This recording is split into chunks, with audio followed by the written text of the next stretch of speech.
Zava-dehibe tokoa ny fionan'ny kandida Marc Ravalomanana mitondra ny larana vadimy miroapolo ao amin'ny bileta tokana tamin'ireo teratany malagasy tany a Frantsa na ny diaspora malagasy tany amin'izany firenena frantsay izany tamin'ny sabotsy teo tao amin'ny Le Millénaire Savigny Le Temple.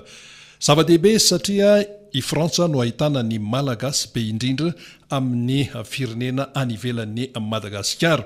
Nitondran'ny kandida Marc Ravalomanana fanazavana avokoa ireo lafin-javatra izay mampikaikaika ny malagasy amin'izao fotoana izao. Anisan'izany ohatra ny tsy fandriampahalemana ary eo ihany koa ny tsy fahanjari-tsakafo. Ny fomba anaovana an'izy io iresaka ny PAM, programme alimentaire mondial, iresaka ny FAO, iresaka ny zareo UNICEF anampy antsika, ary indrindra zareo Union Européenne.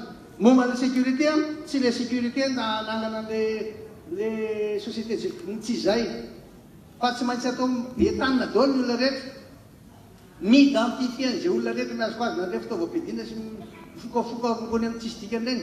Reo nge tsy mamono olona raha tsy efa miova ny comportement na saina zay.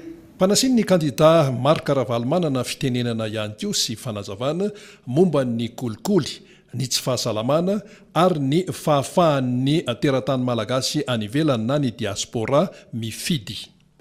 Dia le kolikoly efa amin'ny andron'ny teknolojia lazakana hoe ny tsara ny teny, efa amin'ny andron'ny teknolojia moderne tsika izao, fa tsy maintsy ataontsika zany le révolution na teknolojia moderne momba ny e-gouvernance. Ho informatiser tsika daholo reo, hitan'ny havany hoe rehefa nanao foana.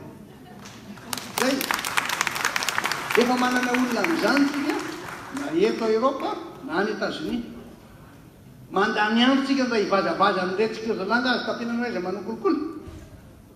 Fa raha ohatra vao mipetraka zay hoe anaovantsika réforme goavana be aloha, bonne gouvernance, amena moyen izy.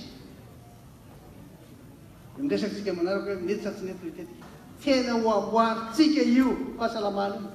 Tsisy ilana président raha tsy ary vahoaka izy ao anaty fiarovana tokony aro an'ireny amin'ny lafiny maro. Tena manome promesy aminareo mihitsy eto araka le teknika ataontsika rehefa amin'izao fotoana ny teknolojia zao, vitantsika an'izay mampifidy anareo manaraka, zay ny tena ataontsika.